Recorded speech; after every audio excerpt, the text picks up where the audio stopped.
कामिनी एक नंबर की लड़ाकू और कामचोर थी। उसे घर के कामकाज से कोई मतलब नहीं था। लेकिन शादी के बाद तो ससुराल में हर लड़की को काम करना ही पड़ता है। ठीक वैसे ही कामिनी की शादी अरुण से हो जाती है। लेकिन शादी के बाद भी कामिनी का किचन में कामकाज करने का बिल्कुल मन नहीं करता। लेकिन कामिनी खाना बहुत टेस्टी बनाती थी, जिसे खाकर कोई भी खुश हो जाता था। पर कामिनी थी तो कामचोर, इसलिए वो खाना बनाने में भी नखरे किया करती और मजबूरन कामिनी को किचन में ही खाना बनाना ही पड़ता। ऐसे एक दिन कामिनी किचन में थी, तभी उसके साथ बबीता उसे आवाज लगाती है और बोलती है, बहू, ओ बहू, जरा एक कप चाय तो बना दे मेरे लिए। और हाँ, खाना भी बना दियो। थोड़ी देर में ना मैं खाना भी खाऊंगी, बहुत भूख लग रही है। अरे बहू, जैसा खाना तूने रात में बनाया था ना, वैसा ही खाना दोबारा बना दे। बहुत ही टेस्टी बना था रात में खाना। सास की फरमाइश सुनकर कामिनी का मुंह बन जाता है और वो गुस्से में कहती है, जब देखो तब बुढ़िया बैठे बैठे ऑर्डर पर ऑर्डर देती रहती है। एक तो इतनी गर्मी है, ऊपर से किचन में खड़े खड़े उनके लिए बावर्ची बने रहो। कभी कभी तो दिल करता है कि ऐसा खाना बनाओ जिसे खाकर इन लोगों का मन खराब हो जाए। वैसे आइडिया बुरा नहीं है। बेचारी बक बक करते अपनी सास के लिए खाना बनाकर रेडी कर देती है और थोड़ी देर में सास को खाने के लिए दे देती है। ये लो मेरी प्यारी सासू माँ, आपके लिए गर्मा गर्म खाना तैयार है। ऐसे ही सास जब पहला निवाला अपने मुंह में डालती है तो सास के मुंह का टेस्ट ही खराब हो जाता है और वो गुस्से में अपनी बहू को सुनाने लगती है और उससे बोलती है, अरे बहू, ये क्या बना लाई तू? अरे इतना बकवास खाना तू कब से बनाने लगी? अरे इसे खा के तो मेरे अच्छे खासे मुंह का टेस्ट बिगड़ गया। इसे ले जा यहाँ से। पर सासू माँ, आपने ही तो बोला था कि जैसे मैंने रात को बनाया था ठीक वैसे ही बनाऊं, तो मैं वैसा ही बना कर लाई हूँ। आखिर क्या कमी हो गई इसके अंदर? अरे बहू, कोई बात नहीं, जरूरी नहीं है कि रोज अच्छा खाना बने। कभी कभी थोड़ा तो चलता ही है। अभी तो फिलहाल इसे लेके चली जा। कामिनी बहुत खुश थी। वो सारा खाना किचन में ले जाती है और थोड़ी ही देर में कामिनी सारा काम निपटा कर अपने कमरे में जाती है और अपनी बेस्ट फ्रेंड नेहा को फोन करती है। तुझे पता है नेहा, आज मैं बहुत खुश हूँ और मेरी खुशी का राज ये है कि आज मैंने जिस ट्रिक को अपनाया है वो ट्रिक काम आ गई। मैं तो कहती हूँ तू भी यही कर। अगर तू भी अपने ससुराल वालों से परेशान है तो मेरी बात मान, जैसा मैं कहती जाती हूँ। ऐसा क्या किया तूने? वैसे परेशान तो मैं भी हूँ। अरे मैं जानती हूँ कि मैं अच्छा खाना बनाती हूँ और कभी कभी अच्छा खाना बनाना इंसान के लिए किसी सजा से कम नहीं होती। जब देखो तब बहू ये बना दे, बहू वो बना दे। कामिनी, तुमने वो क्यों नहीं बनाया? अरे मेरी प्यारी बहू, कल रात को जो तुमने बनाया था वो दोबारा बना दो। अरे यार, मेरा तो दिमाग खराब हो गया था, इसलिए मैंने इसका तोड़ निकाला। इतना बकवास खाना बनाकर खिलाऊंगी अपने ससुराल वालों को कि ये लोग मुझसे परेशान हो जाएंगे और घर में एक मेड रख लेंगे।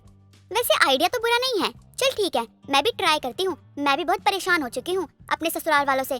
जब देखो तब ऑर्डर ही देते रहते हैं। अरे एक तो इतनी तपती हुई गर्मी हो रही है, ऊपर से मैं किचन में काम करूँ खड़ी होके, और इनकी फरमाइशें जो है वो कभी खत्म ही नहीं होती है। ऐसे ही शाम हो जाती है। शाम को फिर से सास अपनी बहू से कहती है, अरे बहू, आज खाने में शाही पनीर बना लियो और हाँ, मूंग दाल का हलवा भी बना लियो। बहुत दिनों से मेरा मन कर रहा है मूंग दाल का हलवा खाने का। बाकी मेरे लिए पूड़ी बनाने की जरूरत नहीं है क्योंकि गर्मी बहुत हो रही है, इसलिए तो मेरे लिए पराठे ही बना दियो। कोई बात नहीं सासू माँ, थोड़ी ही देर में मैं सब कुछ बनाकर रेडी कर देती हूँ। सच में बहुत अच्छे कर्म किए थे मैंने, तब जाकर मुझे तेरी जैसी बहू मिली है। खाना बनाने में तो माहिर है तू। इतना टेस्टी खाना बनाती है कि दिल करता है कि रोज रोज तुझसे बढ़िया बढ़िया खाना बनवा कर ही खाऊं। कामिनी खुशी खुशी किचन में जाती है और सास के बताए अनुसार खाना बनाने लगती है। ऐसे ही खाना बनाते बनाते रात के 8 बज जाते हैं। थोड़ी ही देर में कामिनी का पति अरुण भी ऑफिस से आ जाता है और सब लोग साथ में बैठकर डिनर का इंतजार कर रहे होते हैं। कामिनी सभी को खाना सर्व करती है। खाना खाती अरुण और उसकी माँ दोनों का मुंह बन जाता है और वो दोनों कामिनी को सुनाने लगते हैं। अरे बहू, क्या हो गया है तुझे? लगता है कि काम करते करते तेरा मन भर गया है, तभी तो रोज रोज कई दिनों से ऐसा बकवास खाना बनाकर खिला रही है मुझे। अरे चाहती क्या है? काम करने का मन नहीं करता क्या तेरा? आप सही कह रही है माँ। ऑफिस में ना ये कई दिनों से इतना बकवास खाना बनाकर भेज रही है ना, क्या पूछिए मत। माफ करना सासू माँ, पता नहीं क्या हो गया है। मैं तो रोज की तरह ही खाना बनाती हूँ, अचानक से मेरे हाथ का स्वाद पता नहीं कहाँ चला गया। अरे ये सब ड्रामा करना बंद कर। मुझे तो लगता है ना कि तू काम चोरी करने लगी है। तू या तो कोई नया धंधा ढूंढ लिया है। ऐसे ही समय बीतता जाता है। कामिनी खाना बनाने से बचने के लिए रोज रोज अपने ससुराल वालों को बकवास बकवास खाना बनाकर खिलाया करती और धीरे धीरे पानी सर के ऊपर जाने लगा था। सभी लोग परेशान हो गए थे। इसी वजह से एक दिन उसकी सास गुस्से में अपनी बहू से बोलती है, बेटा काम नहीं रहने दे, तुझे किचन में काम करने की कोई जरूरत नहीं है। अभी मेरे हाथ पैर सही सलामत है, इसलिए मैं खुद अपने हाथों से खाना बनाऊंगी। अरे मेरा बेटा 8 से 9 घंटे की नौकरी करके आता है, अगर मैं उसे खाना भी बनाकर नहीं दूंगी तो वो बाहर मेहनत कैसे करेगा। इसलिए आज से तुझे किचन में घुसने की जरूरत नहीं है, मैं अपने हाथों से खाना बना के खिलाऊंगी तुझे। अब क्या था, कामिनी की जगह सास को ही सुबह शाम दोपहर का खाना बनाना पड़ता और अब कामिनी को भी खाना बनाने से छुटकारा मिल चुका था। ऐसे ही सास खाना बनाया करती और कामिनी आराम से अपने कमरे में फोन चलाया करती और दोस्तों से बातें किया करती। ऐसे एक शाम अरुण के साथ उसकी दोस्त अंजलि भी उसके घर आती है। अरुण अपने पूरे परिवार को अंजलि के बारे में बताता है। माँ, ये मेरी बेस्ट फ्रेंड है और इसका नाम अंजलि है और ये ना मुंबई में रहती है। इसके एग्जाम थे तो ये दिल्ली आई थी, तो मैंने इसको बोला, अबे दिल्ली में अपने दोस्त के होते हुए तू किसी होटल में रहेगी? ना बाबा ना, तुझे तो हमारे साथ ही रहना होगा, तो इसलिए 1 महीने तक ये यहीं रहेगी, ठीक है माँ? और हाँ, आपको एक बात बताऊँ, ये खाना बहुत अच्छा बनाती है। अरे वाह, इसका मतलब ये है कि अंजलि जब तक यहाँ रहेगी तब तक हमें अंजलि के हाथों का टेस्टी टेस्टी खाना खाने को मिलेगा। हाँ आंटी जी, आप बिल्कुल भी चिंता मत कीजिए, मैं आपको रोज अच्छा अच्छा खाना बनाकर खिलाऊंगी। ये सब देखकर कामिनी मन ही मन जल रही थी, लेकिन बेचारी चाह कर भी कुछ नहीं कर सकती थी। ऐसे ही शाम को अंजलि पूरे परिवार के लिए बढ़िया बढ़िया खाना बनाकर तैयार करती है और सबको खिलाती है। खाना खाने के बाद अरुण और उसकी माँ दोनों अंजलि की खूब तारीफ करते हैं। अरे वाह अंजलि, सच में तेरे हाथों में तो जादू है, जादू। अरे अगर मुझे पहले पता होता ना तू अरुण की बेस्ट फ्रेंड है तो मैं कब का तेरी शादी अरुण से करवा देती, तुझे अपने घर की बहू बनाकर ले आती। मुझ में कोई कमी है क्या? नहीं बहू, तुझ में कोई कमी नहीं है, बस तुझे बकवास खाना बनाने की आदत हो चुकी है और तुझे पता है ना कि मुझे अच्छा अच्छा खाने का शौक है। माँ बिल्कुल सही कह रही है। कोई बात नहीं अरुण, जब तक मैं यहाँ हूँ तब तक आपको रोज अच्छा खाना मिलेगा। सच में यार अंजलि, तुम बहुत अच्छी हो जो मेरी माँ के बारे में इतना सोचती हो। देखो अंजलि, हमारे घर की मेहमान है और मेहमान से काम करवाना बिल्कुल भी सही नहीं है और कल से मैं खुद पूरी कोशिश करूंगी कि बढ़िया बढ़िया खाना बनाकर आप सभी को खिलाऊं। और हाँ, जब तक मैं जिंदा हूँ तब तक किचन में खाना बनाने की जिम्मेदारी मेरी है। बाहर का कोई भी किचन में जाकर खाना नहीं बनाएगा। अब क्या था, अब हर रोज कामिनी किचन में खुद जाकर खाना बनाया करती और इस बार कामिनी के खाने में वही पहले वाला टेस्ट आ जाता है। खाना खाकर पूरा परिवार खुश हो जाता है। अरे माँ, यही तो स्वाद चाहिए था हमें। अरुण बिल्कुल सही कह रहा है बहू, पता नहीं तेरे हाथ का स्वाद कहाँ चला गया है, लेकिन आज तूने बहुत टेस्टी खाना बनाया है। अब से रोज ऐसा ही खाना बनाया कर ताकि हमें तेरे अलावा किसी और की तारीफ करने का मौका ना मिले। अपनी तारीफ सुनकर कामिनी बहुत खुश होती। अब रोज कामिनी अपने पूरे परिवार के लिए बढ़िया बढ़िया और स्वादिष्ट खाना बनाया करती। ये कहानी है वैष्णवी नाम की लड़की की, जो बहुत ही शांत स्वभाव की लड़की होती है। वो हर किसी की मदद करती है और सबके साथ दयालु व्यवहार रखती है। ऐसे ही समय बीतता है और एक दिन वैष्णवी बाजार में सब्जियां ले रही थी कि तभी बहुत तेज बारिश शुरू हो जाती है। वैष्णवी बारिश में पूरी तरह से भीग जाती है कि तभी उसकी नजर एक बूढ़ी औरत पर पड़ती है और वो देखती है कि वो बूढ़ी औरत बारिश में भीग रही है और नीचे जमीन पर बैठी केले बेच रही है कि तभी वैष्णवी उस बूढ़ी औरत के पास जाती है और उससे कहती है, अम्मा ये केले कैसे दे रही हो? बिटिया, 1 दर्जन 40 रुपए के हैं। अम्मा अगर मैं सारे ले लूँ तो आप कितने भाव लगाओगी? बूढ़ी औरत जमीन पर रखे केले को गिनने लगती है कि तभी वैष्णवी जमीन पर रखे सारे केलों को अपने बैग में रख लेती है और अपने पर्स में से पैसे निकालकर उस बूढ़ी औरत को दे देती है। बूढ़ी औरत वैष्णवी के सर पर अपने दोनों हाथों को प्यार से फेरते हुए उससे कहती, बिटिया, भगवान तेरा हमेशा ही भला करे, तुझे हमेशा खुश रखे। और कुछ देर बाद वो बूढ़ी औरत वहाँ से चली जाती है। ऐसे ही समय बीतता है। वैष्णवी उन केलों को लेकर अपने घर आ जाती है। इतने सारे केले देखकर वैष्णवी की माँ सरला उसके पास जाकर उससे कहती है, ये सब क्या है? इतने सारे केले क्यों लेकर आई है तू? तुझे सब्जी लेने भेजा था या फल लेने? वैष्णवी अपनी माँ सरला को बताती है कि कैसे एक बूढ़ी औरत बारिश में भीगकर केले बेच रही थी, जिस वजह से उसने वो सारे केले खरीदकर उसे घर भेज दिया। ये सुनकर सरला कहती है। अच्छा, वो बूढ़ी औरत मर रही होती तो क्या तू उसे हॉस्पिटल भी लेकर जाती? तेरी इसी आदत के चक्कर में हम रोड पर ही आ जाएंगे। ज्यादा ही दानी बाबा हो गई है तू, जो हर किसी को कुछ न कुछ देकर आ जाती है। और अब मैं क्या करूँ इस केले का? दिन रात अब इसी की सब्जी बनाऊं? माँ, आप ऐसे क्यों बोल रही हैं? मैंने उनकी मदद ही की है, और किसी की मदद करना कोई गलत काम तो नहीं है। हाँ, तुझे कहाँ कुछ गलत लगता है? तुझे तो सब ठीक ही लगते हैं इस दुनिया में। तू ही देवी है जो सबका भला करने में लगी है। पता नहीं शादी के बाद क्या कैसे करेगी। यही हाल रहा ना तो सास तुझे अगले ही दिन घर से निकाल देगी। ऐसे ही समय बीतता है और एक दिन वैष्णवी अपनी दोस्त अंजलि के साथ बाहर घूमने जा रही थी। तभी उसके पास एक छोटा बच्चा आता है, जो भूख के कारण बहुत ज्यादा रो रहा था और हर किसी से कुछ खाने के लिए मांग रहा था। कि तभी वैष्णवी की नजर उस पर पड़ती है और वो उसके पास जाकर उसे कुछ पैसे देती है और पास के ही ढाबे से उसे खाना खिलाती है। ये देखकर वैष्णवी की दोस्त अंजलि उससे कहती है, अरे तेरा दिमाग खराब है क्या? ये दया की देवी बनकर इतने पैसे तू इस भिखारी पर खर्च कर रही है। क्योंकि उसे सच में बहुत भूख लगी थी और उसकी हालत देखकर सच में लग रहा था कि जैसे कई दिनों से कुछ खाया ही ना हो। अरे नहीं खाया तो तुझे क्या करना है? तू क्यों देवी बनकर अपना सारा पैसा उस भिखारी पर लुटा रही है? अंजलि की बातों का वैष्णवी पर कोई असर नहीं होता। समय बीतता है और वैष्णवी की शादी उदय नाम के लड़के से होती है। एक दिन वैष्णवी रसोई में सबके लिए खाना बना रही थी कि तभी उसकी सास मेघना वहाँ आती है। मेघना देखती है कि सिंक में कुछ झूठे बर्तन पड़े हैं, जिसे देखकर मेघना वैष्णवी के पास जाकर उससे कहती है, बहू, क्या बना रही है? खाना बनाने से पहले ही बनाना शुरू कर दिया और ये झूठे बर्तन ये नहीं दिखाई दे रहे तुझे? नहीं माँ जी, ऐसी कोई बात नहीं है, मैं बस कर ही रही थी।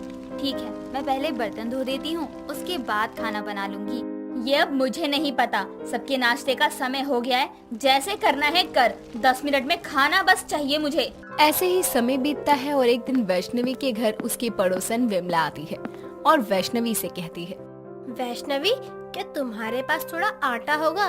वो क्या है ना, मेरे बच्चे स्कूल जा रहे हैं, उनके लंच बॉक्स में रोटी रखने के लिए आटा नहीं है, सुबह ही खत्म हो गया। विमला की ये बात सुनकर वैष्णवी अपने रसोई में से एक कटोरी में आटा लाती है और उसे दे देती है। वैष्णवी आटा दे ही रही थी कि तभी वहाँ पर मेघना आ जाती है और ये सब देखकर वैष्णवी के पास जाकर उसके बालों को खींचते हुए कहती है, क्यों री, मेरा राशन दे रही है? तेरी माँ यहाँ भर भर के गई है क्या राशन, या तेरा बाप जो तू ऐसे दान कर रही है मेरे खाने को? बहुत बड़ी देवी है जो घर का राशन दान कर रही है। मेरे बाल छोड़िए माँ जी, मुझे दर्द हो रहा है, मुझे माफ कर दीजिए, आगे से मैं कभी नहीं करूँगी ऐसा, माफ कर दीजिए माँ जी। वैष्णवी की सास की ये हरकत देखकर विमला मेघना के पास जाकर कहती, अरे ये क्या कर रही हैं आप? भगवान के लिए उसे छोड़ दो, लीजिए अपना आटा, मुझे नहीं चाहिए, मैं नहीं ले रही, लेकिन आप अपनी बहू को छोड़ दो, इस तरह की हरकत मत कीजिए। अब तो विमला सारे मोहल्ले में इस बात को बता देती है कि वैष्णवी की सास मेघना उसके ऊपर बहुत अत्याचार करती है। ऐसे ही समय बीतता है और एक दिन मेघना अपनी बहू वैष्णवी से कहती है, सुन बहू, मुझे नहाना है तो पहले मेरे लिए गर्म पानी कर दे बाथरूम में।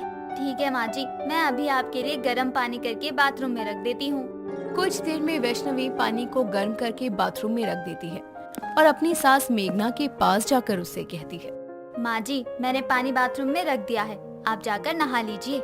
मेघना बाथरूम में जाती है और बाथरूम में गर्म पानी की बाल्टी रखी हुई थी और मेघना गर्म पानी में ठंडा पानी मिलाए बिना ही उसमें अपना हाथ डाल देती है और मेघना का हाथ जल जाता है। वो बहुत तेज चिल्लाती है और अपनी बहू वैष्णवी को आवाज देती है। सास की आवाज सुनकर वैष्णवी बाथरूम में आती है और अपनी सास के पास जाकर कहती है, क्या हुआ माँ जी, अब ठीक तो है ना?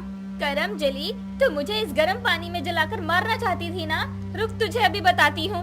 मेघना अपनी बहू का हाथ पकड़ती है और उस गर्म पानी की बाल्टी में डाल देती है। काफी देर तक हाथ उसका उसी में डुबोए रखती है। वैष्णवी बहुत तेज चिल्लाती है, माँ जी मुझे छोड़ दीजिए, मैंने कोई गलती नहीं की, माँ जी मेरा हाथ। वैष्णवी के चीखने और चिल्लाने की आवाज अब मोहल्ले में जा रही थी।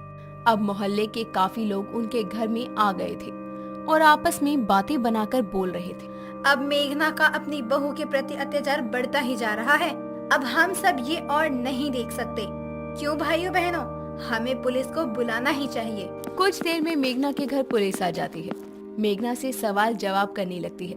वैष्णवी भी डर के मारे सिसक रही थी। पुलिस वाला वैष्णवी के पास जाकर कहता है, आईपीसी की धारा 498 के तहत ससुराल वालों द्वारा किया गया कोई भी अत्याचार कानूनी जुर्म है, जिसके कारण अभी हमें आपकी सास मेघना को गिरफ्तार करना पड़ेगा। पुलिस की ये बात सुनकर वैष्णवी अपनी सास की गलतियों को माफ करके और घर की इज्जत को बचाने के लिए पुलिस से कहती है, नहीं सर, ऐसी कोई बात नहीं है। ये सब हमारे घर का आपसी मामला है। माँ जी के हाथ से ये बाल्टी गलती से गिर गई थी, जिससे मेरा पूरा हाथ जल गया और मैं चिल्लाने लगी और मोहल्ले वालों को लगा कि मेरी सास मुझ पर अत्याचार कर रही है, लेकिन ऐसा कुछ नहीं है। जब कोई बात ही नहीं थी तो क्यों हमें बुलाकर हमारा टाइम खराब किया? इतना कहकर पुलिस वाले वहाँ से चले जाते हैं। धीरे धीरे करके भीड़ भी खत्म होने लगती है, लेकिन विमला वहाँ से नहीं जाती और मेघना के पास आकर उससे कहती है, देख, तूने अपनी बहू पर कितना अत्याचार किया, लेकिन तेरी बहू ने फिर भी तेरा साथ दिया और तुझे पुलिस से बचाया। तेरी बहू किसी देवी से कम नहीं है, इसकी कद्र कर। हर किसी को ऐसी बहू नहीं मिलती है। विमला की बात सुनकर मेघना को खुद की हुई हरकत पर शर्म आती है और वो अपनी बहू से अपने दोनों हाथ जोड़कर माफी मांगती है।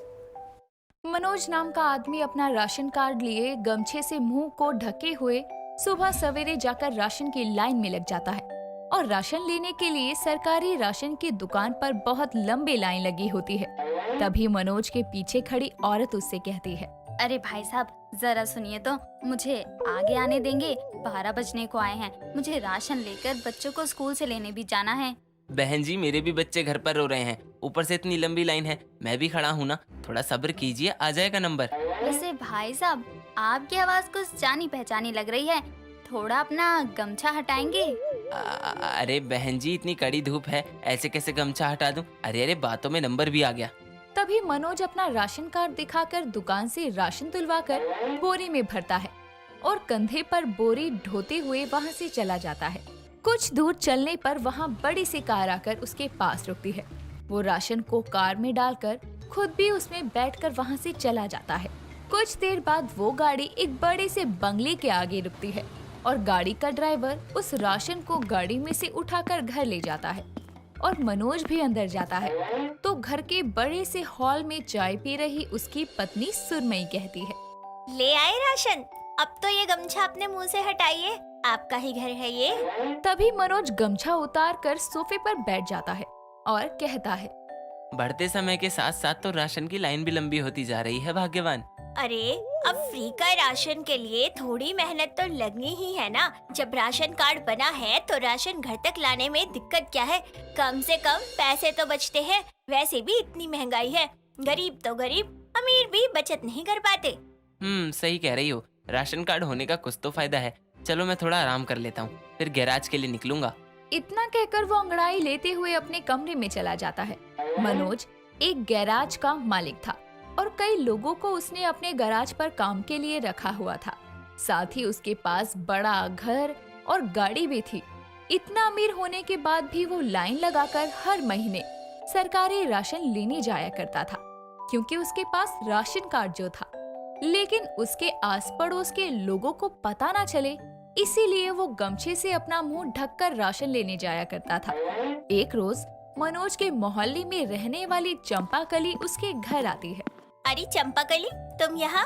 अरे आप लोग खाना खा रहे हो ना, और देखो ना, मेरे घर में तो अभी खाना बना भी नहीं है। अरे किस काम से आई हो, ये तो बता दो।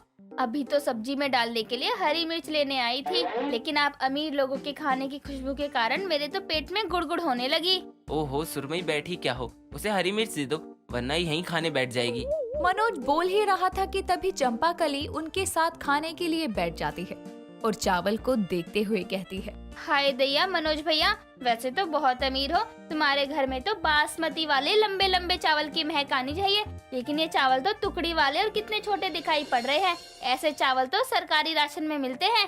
अरे चंपाकली, पागल हो गई है क्या?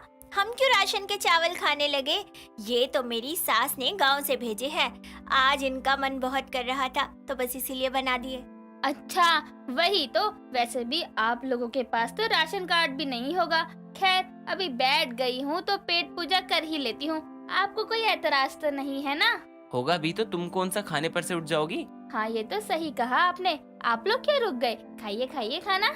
इतना कहकर वो फटाफट खाना खाने लगती है। समय बीतता है। ऐसे ही मनोज हर महीने राशन की दुकान से राशन लाता ही रहता। एक रोज वो अपनी कार में बैठकर गैराज जा रहा था। तभी रास्ते में सुरमई का कॉल आता है। क्या हुआ? अभी तो मैं गैराज भी नहीं पहुंचा, फोन क्यों किया? वो इस महीने का राशन 2 दिन पहले ही दुकान पर आ गया। दूध लेकर लौट रही थी तो राशन की लाइन देखी मैंने। इससे पहले कि राशन खत्म हो जाए आप जाकर ले आइए। ओहो ठीक है, फोन रखो, मैं राशन लेकर आता हूँ। राशन कार्ड कार में ही रखा हुआ है मैंने। ठीक है। सुरमई कॉल कट कर देती है और मनोज कार को राशन की दुकान की तरफ मोड़ लेता है। कुछ ही देर में वो वहाँ पहुंचकर रुमाल से अपना मुंह ढककर राशन के लिए लाइन लगा लेता है।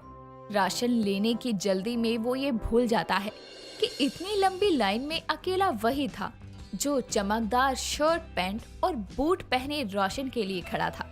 लोग उसे घूर घूर कर देखने लगते हैं। तभी लाइन में खड़ी एक औरत चंपाकली से कहती है, अरे चंपाकली, ये कौन आदमी है जो नए कपड़े पहनकर ही राशन लेने चला आया? कपड़ों से तो अमीर जान पड़ता है। सही कह रही हो तुम। वैसे ये शर्ट तो कहीं देखी देखी लग रही है। छोड़ो ना, हमें क्या। अरे ऐसे कैसे छोड़ दे, ये होगा तो हमारे मोहल्ले से ही ना। दोनों बात कर रही थी कि तभी मनोज का नंबर आ जाता है और वो राशन कार्ड दिखाकर राशन लेकर वहाँ से जाने लगता है। लेकिन तभी जोर से चीखने के कारण उसका रुमाल खुलकर गिर जाता है और वो जल्दी जल्दी वहाँ से जाने लगता है। लेकिन चंपाकली और मोहल्ले में रहने वाली वो औरत उसे देख चुकी थी। अगले दिन सुरमई गली में सब्जियां लेने लगती है तो वहाँ मोहल्ले की और औरतें भी खड़ी थी। तभी वो औरत ताना देकर कहती है, लो भाई, अमीर लोग ठेले से सब्जियां लेने आ गए। अरे काकी, ऐसा क्यों कहती हो? अमीर हूँ लेकिन हूँ तो इंसान ही ना। इंसान नहीं, आप तो महान इंसान हो। और काकी, ये अमीर नहीं, राशन कार्ड वाले अमीर हैं। तुम दोनों ये क्या बात कर रही हो? अरे सुरेखा बहन, तुम नहीं जानती इस सुरमई को और इसके पति को। इतना अमीर होने के बाद भी राशन कार्ड का फायदा उठाकर एक गरीब के हिस्से का राशन लेते हैं ये लोग। हाँ, कल हम खुद मनोज भैया को मुंह पर रुमाल बांधे राशन की लाइन में लगा देखे। हाय दैया, सरकार राशन में अनाज गरीबों के लिए बांटती है और सुरमई तुम अमीर होकर भी राशन उठा रही हो। इतना लालच। सुरमई बिना कोई जवाब दिए वहाँ से चली जाती है। समय बीतता है। मोहल्ले वाले सभी मनोज को राशन कार्ड वाला अमीर कहकर बुलाने लगे थे। एक रोज मोहल्ले की औरतें साथ में मंदिर पूजा के लिए पहुँचती हैं, तो देखती हैं कि मंदिर पर भंडारा चल रहा है जो कि मनोज और उसकी पत्नी करवा रहे हैं। तभी वो कहती है, देखो तो, गरीब का राशन इकट्ठा करके ये राशन कार्ड वाले अमीर भंडारा करवा रहे हैं। इनके बारे में इतने कड़वे शब्दों का प्रयोग मत करो। आप लोग जिन्हें आप सब गरीब का राशन लेने वाले समझते हैं, वो किसी का राशन नहीं हड़प रहे, बल्कि हर महीने यहाँ मंदिर में आकर गरीबों को अनाजदान करते हैं, भंडारा करवाते हैं, क्योंकि ये लोग हमेशा से संपन्न नहीं थे। नमस्ते पंडित जी। पंडित जी, ये आप क्या कर रहे हैं? यही कि मनोज ने अपनी जिंदगी में बहुत गरीबी देखी है, जब उसके पास कोई काम नहीं था और छोटे से घर में उसके परिवार के 5 सदस्य गुजारा करते थे। राशन मिलने पर उसके परिवार को 2 समय का खाना नसीब होगा, इसीलिए उसने बहुत भाग दौड़ करके राशन कार्ड बनवाया। धीरे धीरे उसकी मेहनत से आर्थिक हालत सुधरे तो वो संपन्न हुआ और इस तरह गरीबों की मदद करने लगा। पंडित बोल ही रहा था कि तभी मनोज और सुरमई वहाँ आकर कहते हैं, पंडित जी आप भी प्रसाद ग्रहण कर लीजिए और आप लोग भी। देखिए, हमें पंडित जी ने सब बताया है। हो सके तो हमें माफ कर दीजिए। सुरमई भाभी, आप भी।